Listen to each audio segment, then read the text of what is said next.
Buyurunuz Atun Bey, hizmetinizdeyik. Mikrofon sizde. Çox sağ olun. Değerli dostlar, mən bugün biraz daha önceki bu otağın Sadıq bəyin zəhmət çəkib düzenlədiyi bu oturumlardan biraz farklı bir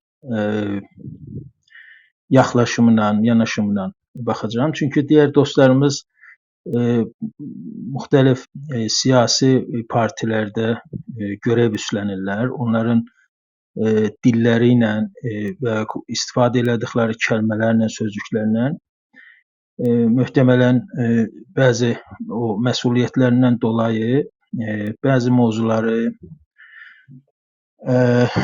çəkingələrlə və ya bir şeyləri diqqətə alaraq sözlərini açıqladılar, öz mövzularını və ya baxış açılarını. Amma mən burada bir sosioloji öğrenci kimliğimlə danışacağım. Yani biraz bilimin diliyle ve biraz daha da o gerçekçi ve bir de bilimin bir özelliği var da acımasızlığıyla, yani o birrahmane bir diliyle belki açıkça söylersek o şekilde meseleni açıklamağa ve biraz anlamağa, sonra yorumlamağa ve açıklamaya çalışacağım. Bir çerçeve çizdim öz zihnimde. Bu İran'a karşı açılan bu savaşla ilgili Amerika ile İsrail yönetimlerini. Bir o felsefede deyirlər, Ərəstuyu değil, Əflatunu bir yöntem izleyeceğim. Yani tümden gelimsel, yani Farsçada küllüden cüz'e, yani makrodan mikroya bir böyük bir fotoğrafı, təsviri çizməyə çalışacağım. Ondan sonra mezo və mikro düzləmlərdə də nələr olub bitməkdədir, o süreçlerle ilgili düşüncelerimi ve bildiklerimi, görüşlerimi sizlerle paylaşmaya çalışacağım. Birincisi mən ABD-İsrail yönetimlerinin İran'a karşı açtığı bu saldırının, savaşı Foucault'cu güç ilişkileri çerçevesinde kuramı, yani o nezeriye çerçevesinde ele alacağım. Yani Foucault'cu güç ilişkilerinin kısaca özeti budur. Foucault der ki o klasik iktidar ilişkileri, yani siyasi iktidarla yönetenlerle yönetilenlerin ilişkileri, iktidar ilişkisini bu hovzeden alar, bütün gündelik yaşamın her alanına, her meydanına daşıyar ve diyer ki kudret rabiteleri ve iktidar her yerdedir. İktidar bizim gündelik yaşamımızda, özel hususi ilişkilerimizde, mesleki ilişkilerimizde, sosyal ilişkilerimizde ve resmi rabitelerimizde de kudret vardır. Ve sonra Foucault kudreti tanımlarken, kudretin sahasını açıklarken bir şey de diyer. Diyer ki harda kudret ve iktidar varsa orada direniş de vardır. Yani direnişle iktidar ikizdirler. Şimdi bu çerçeveden bakıldığında ben önce izninizle bir küresel ölçekte bu saldırının nedenleriyle ilgili anladıklarımı sizinle paylaşayım. Makro ölçekli eğer sebeplerden mikro ölçekli sebeplere gedilerse, en baştaki sebep, bu savaşın en başındaki sebep küresel ölçekte içinde yaşadığımız kapitalist düzendir ve bu düzeni işleden mekanizmalar. Yani sömürü ilişkileri. Kapitalist sistemle birlikte ikiz olarak onunla çalışan sömürü veya istimar rabiteleri. Kapital sistem bu əsasda qurgulanmış. Yəni sərbəst piyasa iqtisadiyyatı kapitalist düzənə xas olan qüdrət rabitələri təməlində əzənlə əzilən rabitələrdir. Yəni kapital sistem bu ilişkiyi bəslər. Bu ilişkiyi necə bəslər? 4 təməl ilkəsi var. 4 təməl usula dayanaraq kapitalist sistem işlər. Bu 4 təməldən bəlkə birini ayağının altından çəkərsən, kapital sistem çökər. Bunları sayacağım. Öncə bir bu teorik çərçivəni cızıb, sonra pratik sahada nə olur, bitir. Süreçlə ilgili bilgilərimi sizinlə paylaşacağım, dəyərli dostlar. Kapital sistemi ayaqda tutan 4 təməl ilkədən biri xüsusi və ya özəl mülkiyyətin məşrulaşdırılmasıdır. İkincisi, maddi mənfəət ya da kar deyirlər türkçədə. Bu kardan, maddi mənfəətdən, enflasyondan və enflasyonda təvərrüm deməkdir farsçada və rantdan əldə edilən sərmayə birikimi, yəni ən başlı sərmayə. İkinci ilkəsi. Üçüncüsü, adil olmayan şərtlərdə rəqabət. Dördüncüsü isə yaradıcı yıxım. Kapital sistemin bu dördüncü ilkəsi nə zaman dövrəyə girər? Ümumiyyətlə ekonomik bunalım dönəmlərində, salgın xəstəliklər dönəmlərində, qıtlıq dönəmlərində və günümüzdə başımıza gələn və bugün onu mövzu etdiyimiz savaşlar dönəmində. Kapital sistem bu 4 ilkə ilə öz varlığını sürdürər, bu 4 ilkənin işləyişi ilə. Bölgesel, indi bu küresel ölçəkdəydi. Bölgesel ölçəkdə baxılarsa, olay nədir? Olay necə açıqlamaq olar bu kuramsal ya da teorik nəzəri çərçivə içində? Bu savaş bölgesel ölçəkdə İranın yeraltı, yerüstü və insan qaynaqlarını ələ geçirmə savaşıdır. Yəni batılı güçlərin, başda Amerika ilə İsrail olmaq üzrə, yanında biraz İngiltərəni görürük və bu günlərdə Fransa, Almanya və İtaliya da buna biraz yaşıl ışıq yaxdı. İrana qarşı cəbhədə, eyni cəbhədə olduqlarını təmayül göstərdilər. Bölgesel ölçəkdə bu qaynaq paylaşımında hədəf alınan İranın yeraltı, yerüstü və insan qaynaqlarını ələ geçirməkdir.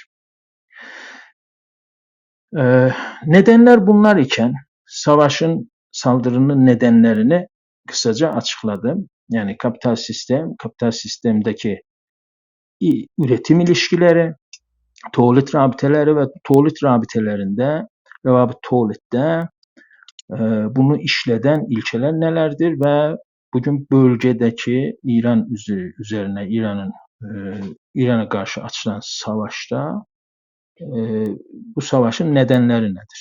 Qaynaqlara əl qoymaq, insan qaynaqları, yeraltı və yerüstü. Özətlə. İndi saldırının stratejik amaçları nədir?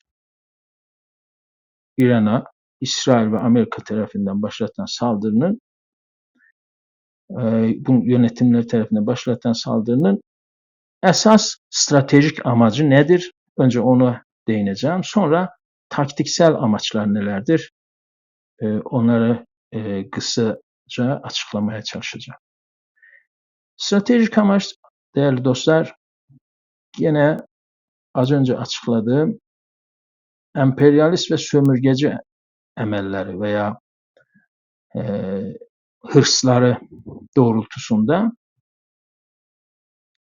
İran'da bu iki yönetimin, yani İsrail ve Amerika'da bugün yönetimin başında olanların hırsları, emperyalist ve sömürgeci hırsları doğrultusunda İran'da zayıf, kontrol edilebilir ve emir kulluğu edebilecek unsurları yönetimin başına getirerek İran'ın yeraltı, yerüstü ve insan kaynaklarını öz menfaatleri doğrultusunda istismar etmek, istimar etmektir. Bu çağdaş tariximizdə bizə tuhaf və qərib bir olay değildir. Küresel güçler çağdaş tariximizdə savaş dönemlerinde, kapital sistemin krize girdiği dönemlerde, Birinci Dünya Savaşı, İkinci Dünya Savaşı başta olmak üzere biz bu yani İran'daki halklar olarak, milletler olarak bu deneyimler, bu tecrübeleri başımızdan geçirdik. Peki burada taktiksel amaçlar ne olabilir? Benim bu savaşın başladığı günden itibaren gözlemlerime göre bu təqib elədiyim xəbər qaynaqları olsun, sahadan birinci elden edindiğim bilgiler olsun, dört maddede taktik amaçları özetleyebilirik diye düşünüyorum. Birincisi, bu savaş sürecince başlatılan savaş esnasında mütehasim güçlerin, yani mütecavüz güçlerin, Amerika ile İsrail'in İran'ın hava savunma ve raket atma düzeneklerini dağıtmak, ortadan kaldırmak. Birinci hedef buydu. İlk günler saldırılarda bunları uyguladılar cephede, savaş cephesinde. Ve gene de bu devam etmektedir. Hava savunma ve raket atma düzeneklerini. Gerçi her gün Trump deyir ki, İran'ın deniz kuvvetlerini yok ettik, ama ertesi gün gene deyir ki, 2 gemisini de bugün batırdık. Sonra ertesi gün deyir, bir gemisini de bugün batırdık. Tabii de bunlar savaşta propagandalardır. Psikolojik, tinsel savaştır. Karşı tarafı tinsel olarak, ruhsal olarak ruhiyesini çökertme açısından savaşta izlenen taktiktir. Yalan söyleme taktikleri. Yalan propagandası. İkinci taktik amaç İran'ın haberleşme ve güvenlik unsurlarını dağıtmaktır. Necə ki biz bunu özellikle Batı eyaletlerinde, İran'ın ustanlarında gözlemleyebiliriz bunu. Yani Batı Azerbaycan eyaletinde, onun altında Kürdistan adı verilen eyalette, İlam'da, Kirmanşah'da karakolları, güvenlik merkezlerini, emniyet merkezlerini, bu pasgahlarızadır, bu unsurları dağıdırlar, yok etmeye çalışırlar. Elbette bu da başka bir aşamaya yol açma amacıyla. İndi onlarda danışacağım.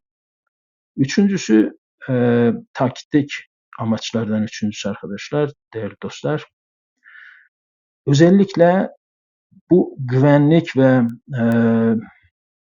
haberleşme sistemlerini, unsurlarını aradan aparmaqla özellikle bölgesel idare ve hakimiyetleri İran devletinin elinden alma amacını güderek hususen Beluç ve Kürtlerin yaşadığı bölgelerde yerli silahlı muhalif kuvveleri de hərəkətə keçirmə amacıyla bölgesel olarak toprak kontrolünü devlete ait güçlerin elinden çıkarıp bu silahlı gruplara vermektir. Bunun bir sonraki, bu taktik amacın bir sonraki amacı, bunlar birbirini təqib edən amaçlardılar əlbəttə. Vəziyyəti kaosa dönüştürmek. Yani İran'daki iç cephe savaşları oluşturmak, önce kaos, susuzluk, elektriksizlik, doğalgazsız enerjisizlik, bu gıda ya da qəza, yemək məhsullarının tədarik zəncirlərini qopartmaq, qırmaq və kaos yaratarak iç savaşa sürüklemek. Dördüncü taktik amaç da budur. Bu iç savaşa sürüklendikten sonra muhtelif, indi bunları açıqlamaya çok zaman ayırmak istəmirəm. Belki soru-cevap qismində maraqlanan dostlar mətrəh elərlərsə, orada açıqlamaya çalışaram. Buradan da topyekün rejimi yıkmak ve İran'da az önce dediğim kimi əmir qulu bir yönetim başa getirerek manda devleti, sömürge devleti oluşturup qaynaqlara, insan qaynaqları, yeraltı ve yerüstü qaynaqlara el koymak. Şimdi burada oyuncular kimlerdir?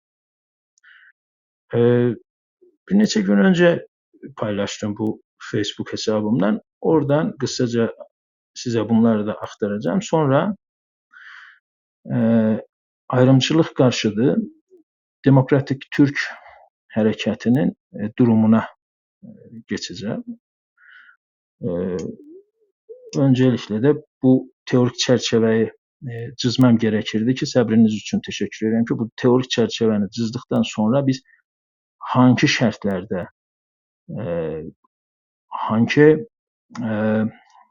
parametrelerin etkisiyle karşı-qarşıyayıq, üz-üzəyik bu süreçte, onları bilmek gerekir ki, ondan sonra yani tespitler doğru olmalıdır ki, bu doğru tespitlerden doğru yorumlara ve çözüm yollarına ya da rahellere gidilebilsin. Şimdi burada oyunculara baktığımızda birinci sırada en güçlü oyuncular saldırıya aktif ve doğrudan katılan istimari ve emperyalist güçlerdir. Müstemeretçi ve emperyalist güçler. Kimler? ABD ve İsrail, onların hemen yanında ikinci, üçüncü gün, bakmayarak ki İşçi Partisi iş başındadır, Britanya devlet, yani İngiltere. Bugün de eşittiğim haberlere göre Fransa, Almanya ve İtalya'da yaşıl ışık yaktılar. Bu cephenin yanında durmak, yani durmağa, aktif saldırıyı, aktif olarak saldırıya geçmiş emperyalist güçlerin yanında. İkinci oyuncu bu savaşta ya da aktör diyebiliriz. Pasif ve dolaylı olarak katılan bölgesel işbirlikçi sömürge yönetimleridir. Bölgesel işbirlikçi sömürge yönetimlerinden kastettiğim Ürdün veya Ordun kimi, bir de bu Körfez ölkələri, Ərəb ölkələri kimi ölkələrdir ki, bunlara önce katılmayacaklarını, hava sahalarını kullandırmayacaklarını açıkladılar Suudi Arabistan kimi, ama sonradan istihbarat bilgilerine göre, açıklanan istihbaratı gizli bilgilere göre Suudi Arabistan'ın əmirinin oğlu Mehmet bin Salman Amerika'dan İran'a saldırısını istemişti, İran'ı zayıflatmak için, böyle bir haber yayıldı. Üçüncü oyuncu değerli dostlar, saldırıya məruz qalan İran ve İran rejimidir, İran yönetimidir. Ve bunun denetimindeki, kontrolündeki askeri güçler, altyapı ve altyapı təsisləridir. Bunun yanında ilk gündə və devam eden günlərində də gördük ki, qarşı tərəf sadəcə bu rejim unsurlarını deyil, nizam unsurlarını deyil, eyni zamanda altyapı təsislərini də yox etməyə çalışdı, uyguladı sahada. İndi deyəcəklər, bəzi dostlar deyə bilərlər ki, bu təkil örnək idi və ya xəta idi, amma mən elə zənn etmirəm. Məsələn, qız uşaqlarının mədrəsəsini bombalamaq, spor sahalarını və sivil xalqın oturduğu evləri, yəni məskuni yerləri də bombaladığı müxtəlif şəhərlərdə bunların həm xəbərləri, həm də ki, görüntüləri yayınlandı. Üçüncü oyuncu da bunlardır. Yəni İrandakı yönetimi əlində tutan rejimlə xalq, savunmasız xalq etkiyə açıq bu bombalara, füzelərə, muşeklərə, raketlərə, bombalamalara məruz qalan əliyalın savunmasız xalq. Dördüncü oyuncular, bölgesel oyuncular bunlar. Saldırıya aktif tepki veren ve bu saldırının durdurulmasını isteyen devletlerdir. Örgütlü devletlerdir. Yani örgüt bazında, devlet bazında örgütlenmiş devletler. Yani Türkiye, Pakistan, Rusya, Çin ve İspanya kimin devletler. Bunlar aktif tepki verenlerdir. Beşincisi, emperyalist güçlere babası ve dedesi kimin uşaqlıq yapmaya hazırlıq gösteren, hazır olduğunu açıkça ilan eden bu Rıza Pəhləvi ve etrafında toplanmış bu paralı əmir qulları. Bu günlərdə belki biraz səhnədən uzaq tutulur ya öyle bir görüntü verilir ama bunlar da emperyalist güçlerin bir aktörü olarak her zaman ben hele səhnədən atılmadıklarını veya bir kenara bırakılmadıklarını düşünenlerden düşünürəm. Bunlar da bir oyunun bir tərəfində oyun quruculuq eləyirlər. Yəni edilgen değil, aktif oyun qurabilirlər. Zayıf da olsa bunu başarabilirlər. Altıncı oyuncular düşük seviyede örgütlü muhalifler başlığı altında deyirəm bunları. Xalqın mücahidləri kimin, Ceyşul Ədl və bu Kürtçü təşkilatlar, örgütlü silahlı gruplar 6. oyuncuları teşkil edir. Oyuncuların 6.sını teşkil edir. 7. olarak İran'da xaricdə bulunan, yurt dışında olan konforcu, rahat tələb deyirəm, müxaliflər. Bunlar reformcular da görülebilir, cumhuriyetçilerde sol aktivistler veya teşkilatlarda da görünebilir ve insan hakları aktivistleri de. Bunlara konformcu deyirəm. Neden? Çünkü maddi veya manevi olarak bir bedel, ağır bedeller ödeme ne potansiyelleri ne de girişimleri oldu indiyə qədər mənim gözlemlerime göre. 7. oyuncu yurt içinde olanlar, İran sınırları içinde olanlar ama bedel ödeyen, hapse giren, işkence çeken, işten atılan ama gene de zayıf örgütlü teşkilatlanmış eyleyicilerdir bunlar.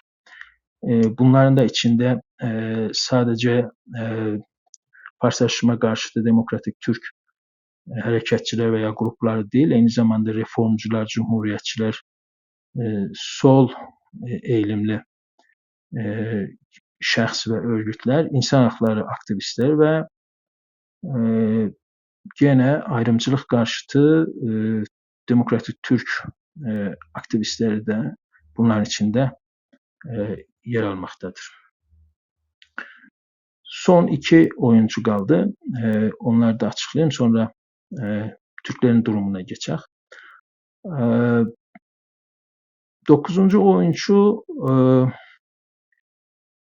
entelektüel kişi ve çevreleri düşündüm. Ama bu entelektüel kişi ve çevreler gene İran xalqlarının, İrandaki yerli olan millətlərin gündemindeki meselelerin ve gelişen süreçlerin çok gerisinde kalmış ve ne yazık ki gerçekçi çözümler, rahəller tapmakta aciz olan ve hatta sözleri dinlenmeyen, muhatap alınmayan entelektüel kişi ve çevreler 9-cu oyuncuları. Pasif, çok pasif, etkisiz oyuncular, ama insanlar, yani mən özümü deyim, insan məcbur qalır, hərdən bir düyməyə basır, tıklayır, deyir, qoy görüm bu insan nədir, bunun fikri nədir veya durumu necə təhlil edir, insan başvurur da bunlara hər halda. Onların da silahlarının mənzili, bordu bu qədər. Yani 10-cu olarak İrandaki kütlələr, yəni mənə görə, mənim dəyərləndirməmə görə hələ də xalq düzeyinə belə, xalq düzeyində, xalq səviyyəsində belə örgütlənməmiş və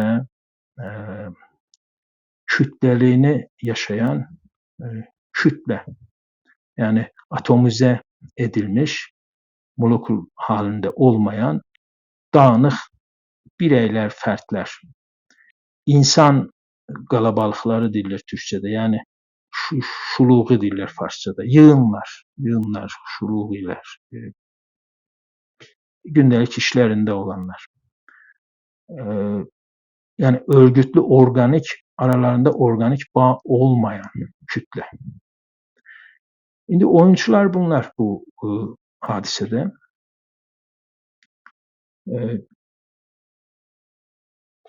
Bu arada mən biz demək istəmirəm, ama çoğu danışanlar, dostlarımız yine biz deyirlər. Mən onun adını qoyuram. Ayrımçılıq qarşıtı Demokratik Türk Hərəkətinin aktivistləri ya örgütləri. Bunlarda durum nedir?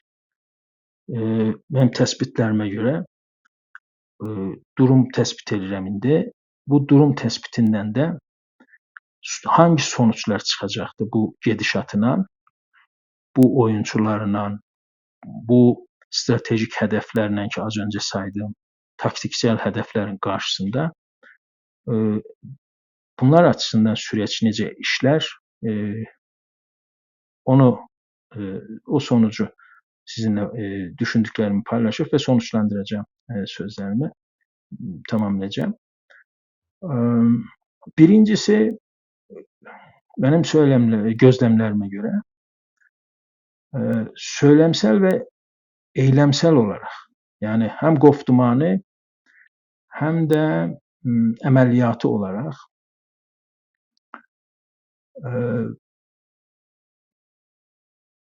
ayrımçılıq qarşıtı Demokratik Türk Hərəkətinin aktivistlərində bir dağınıqlıq söz konusudur. Yani bir örgütsüzlük. Ne söylemsel örgütlülük ne de eylemsel örgütlülük görünür. En azından Kürtçü hareket kadar, İran'daki Kürtçü hareket kadar ne eylemde örgütlülük ne de söylemde. Bu durum indiki ve gelecekteki iktidar dağılımında, kudret dağılımında çok can alıcı bir ehemmiyete sahiptir. Yani kudret dağılımında ne meydanda ne de müzakere mizinde ne yazık ki insicamlı ve örgütlü bir söylem veya en azından söylemler, tek söylem olmasa da farklı söylemler, örgütlü söylemler ama. Örgütlü söylem nəyə deyirəm? Yəni kavramsal çərçivələri, kullandıkları bu məfhum frameworkları, məfhum, yəni konseptual frameworkları biri-biri ilə tutarlı, nə dediklərini bilənlər, ağızlarında dilə gətirdikləri cümleler arasında tutarlılık, kavramlar arasında tutarlılık, kuramlar arasında, nezariyeler arasında tutarlılık, bunları qəsd edirəm. Bunlar ne yazık ki insicamlı ve örgütlü bir söylemsel çerçeveden söz etmek zordur, çətindir.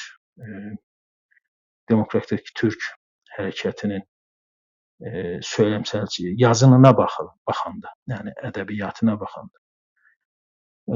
Bu mesele can alıcı öneme sahiptir dedim. Bir an önce, ama bir an önce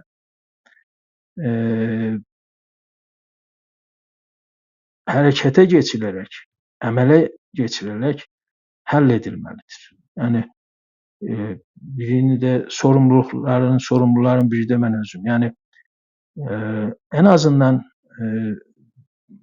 bu alanda təxəssüsləri olan iktisatçı, siyasetçi, sosyolog, tarihçi en azından bu irtibatım olan insanları bir araya getirmeye, bir fikir otağı şeklinde bir şeyler kurmaya vaxt çoxdan geçibdi. Benim məsələn sahamda, fəaliyyət elədiyim sahada vaxt da çoxdan geçib, ama gene de yani hiçbir iş görmemekten daha yaxşı olar. Yani mənfidən, sıfırdan daha da yaxşı olar. En azından bir balaca bir örgütlülük, irtibat kurulsa, bir topluluk şeklinde da uzmanlar topluluğu şeklinde bir şey olursa, bu bizim durumumuzu bu oyuncular karşısında en azından biraz daha da olumlu ve hesap edilebilir, üstünde hesap edilebilir gösterebilir belki. İndi belə düşünürəm, bilmirəm nəticə nə olar. Amma əmələ geçmək və örgütlənmək artıq bugün de olmasa yani ne vaxt olacaqdır? Bu soru işaretidir. Böyük bir soru işaretidir benim beynimde. İkincisi, indiye kadar bu Demokratik Türk hareketinde ayrımcılara karşı, faşlaşmaya karşı muhtelif ideallarla bunlar özlerini gösterir. Yani ben bunu deyəndə istiklalçılar, federalçılar, kültürel hakları veya insan hakları zemininde fəaliyyət edənlərin hamısını kapsayacak bir kavramsal çerçeve düşündüm. Bunu bu şekilde oluşturdum. Yani ayrımcılık karşıtı Demokratik Türk hareketi bunların hamısını kapsar. Kapsayıcıdır, dışlayıcı değildir bu kavramsal çerçeve. Onun için ikinci gözlemlediğim durum, yani patolojik durumlarımızdan bahsedirəm daha. İndi bu farsçasına asif şinası deyirlər. Burada ben patolojik değerlendirme yapıram. İkincisi, açıklamalara baxanda, beyanatlara baxanda ve bu aktivistler tarafından veya örgütler tarafından yorumlamalara baxanda, durumu yorumlamalara baxanda çoğunlukla cümleler, metnleri içerik analizi yaptığımızda ya da söylem analizi yaptığımızda metinler failsiz ve çoğunlukla fiiller gereklilik kipleriyle tamamlanır. Ne demek istiyorum buradan? Bunu demek istiyorum. Misal için aldığım cümlelerden buradan örnek vereyim. Artık örgütlənməlidir və əmələ keçirilməlidir. Azərbaycan türkləri bir araya gəlməli, birləşməli, təşkilatlarımız birləşməli. Yəni bunlar kim eləyəcək? Bunun faili kimdir? Bu məlidir, malıdır, bayət, nəbayətlərin faili kim olacaq? Amili kim olacaq? Amil yoxdur ortada. Azərbaycan milləti, Azərbaycan türk milləti, xalqımız, millətimiz bu cür intizai, soyut məfhumların üzərinə atılmaqdadır sorumluluq, məsuliyyət. Mən nə yapacağam? Bu mübhəm qalır, məchuldur. Bizim təşkilatımız nə yapmaqdadır? Bu məchuldur. Planımız nədir bir ay üçün? Belə bir plan yoxdur. 6 ay üçün planımız nədir? Bunu da gözləmləyə bilmirik. Peki proqram nədir? Hangi proqram əsasında mən keçən həftə nə yapdım? Önümüzdəki həftə nəyi bitirəcəyəm? Hangi görəvi, hangi vəzifəni? Bu da yoxdur. Amma failsiz və bayət nəbayətli cümlələr ortalıqda bol-bol gəzməkdədir, nə yazıq ki. Dolayısıyla bir başqa özelliğini də axtardım. Yəni paylaşdım sizinlə. Sorumluluq və vəzifəni və amiliyyəti soyut məfhumlara, millət kimin, xalq kimin, Azərbaycan bunu yapacaq, xalq onu eləməlidir, millətimiz belə eləyəcək, elə eləyəcək, Türk milləti bilməm nə olmaz. Bunlar hangi organik yapılar, hangi təşkilatlar, hangi məsuliyyət qəbul edən fərdlər bu işləri yerinə gətirəcək? Bəlli deyil. Bunlar da bəlli olmadığında sorumluluq başqa dövlət səviyyəsində örgütlənmiş, məsələn, Azərbaycana və ya Türkiyəyə atılır. Türkiyə bunu eləməlidir, Azərbaycan onu eləməlidir. Sən, mən? Yox, bizim əlimizdən bir şey gəlməz. Biz yoxuq. Biz sadəcə tələb edərik. Biz sadəcə istəklərimizin listəsini yazarıq. Biz bunları istəyirik. Biz bunları tələb edirik. Tələbin və istəyin doğrultusunda planın və proqramın hanı? Yoxdur. Bir də bəzən kimdən tələb edirik? Rədd etdiyimiz, qəbul eləmədiyimiz İran İslam Cumhuriyyəti. Bir tərəfdən deyirik ki, İran adlanan ölkə, o biri tərəfdən bəyaniyələrə baxıram, bəyaniyələri oxuyanda bunlardır. Yəni neçə dənə sizə örnəklər verə bilərəm. İran adlanan ölkə, biz istiqlalçıyıq və o dövlətdən, nizamdan bunları da tələb edirik. Qardaşım, sən rədd edirsən. Sən tanımsan ona. Tanımadığın bir nizamdan, bir rejimdən nə tələbi? Yəni çəlişkilər, təzadlar bu həddidə. Sonra qavramsal və quramsal qargaşa deyə başlıq yazdım burada. Yəni məfhumlarda və nəzəri zəminlərdə çox böyük qargaşa bu. Yəni, birdən baxın, nə deyirik? İran xalqı deyirlər. Bir çoxunda, hamını belə demirəm, yəni tənzih edirəm, bəziləri bilərək bunları istifadə edirlər, onlar ayrı. İran xalqı deyirlər. Bir kere İran xalqı, İranda tək xalq mı var? Mətnlərdə İran xalqı geçir. Mərdum İran, farsçadır. Mən bunu bir daha Kürdcü təşkilatın bəyaniyəsində görə bilmirəm. Hər zaman yazarlar Mərduman İran ya da İran xalqları. Birdən gəlirlər Türk məsələsi belə çözüləcək. Dəyərli dostlar, mən bilmirəm bu Türklər niyə Türklərin açısından məsələ olsun? Və Türk niyə Türkiyə məsələ olar? Azərbaycan məsələsi.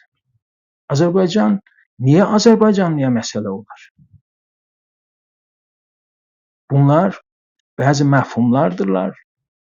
Fars milliyyətçiləri və Türk düşmanları, məhvillər tərəfindən onların söyləmsel çərçivəsi, onların kavramsal çərçivəsinin əbzarları, aygıtlarıdır. Ne yazık ki bizler de onlardan hiç sorgulamadan, düşünmeden alıp onların məfhumlarını öz mücadiləmizdə həm mətinsel əsərlərdə, həm də eyləmsel süreçlərdə ne yazık ki icra edirik. Bir başkası da bir başka məfhumda, elə onu da burada fürsət madem var, onu da açıklayayım kısaca. Bak sen bir taraftan İran'da ulus devlet yapılanmasını eleştirir, yerin dibine sokur. Biz bu ulus devleti yıkacağız. Neyle? Hangi teorik çerçeveyle, hangi söylemsel çerçeveyle? Ulus devletin varlığını meşrulaştıran teorik ve söylemsel çerçevelerini. Ulus devleti reddedilirsen, ulus devleti meşrulaştıran söylemsel çerçevelerini, teorik çerçevelerini. Sonra bir başka çelişkili, benim nəzərimə hiç kullanılması doğru olmayan bizim açımızdan merkez çevre, merkez piramı. Merkez piramı ne zaman uygulanır? İlişkiler yatay olduğunda, ufugu olduğunda, hemsət olduğunda. Orada Fars milliyetçiliğiyle Türkler hemsət bir durumda mıdırlar ki biz merkez çevre diyor. Bu bir gene Foucault'cu açıdan baktığımızda hiyerarşik bir ilişkidir. Dikey bir ilişkidir. Sülte ilişkisidir. Amudi bir ilişkidir. Alt-üst ilişkisidir. Dolayısıyla ezen ve ezilen ilişkisidir. Sülteleyen ve mağdur olan, mağdun olan ilişkisi.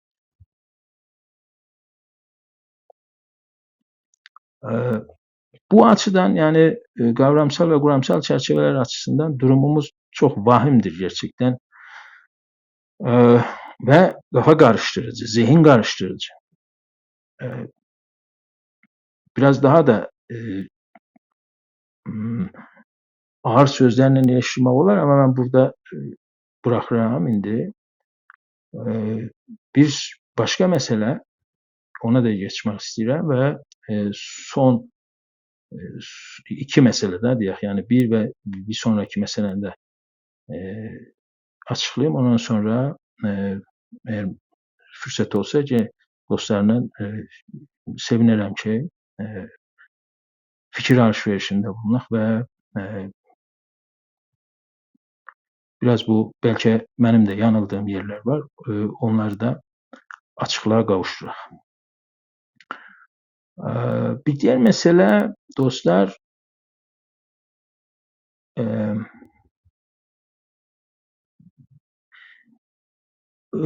gene Demokratik Türk Hareketi'nin katılımcıları ya da eyleyicileri açısından deyirəm bunu. Yani özlerini Demokratik Türk Hareketi'ne mensup bilen şəxs ve gruplar açısından ne yazık ki umumiyyətlə gene 21. yüzyılda artık işlevsel olmayan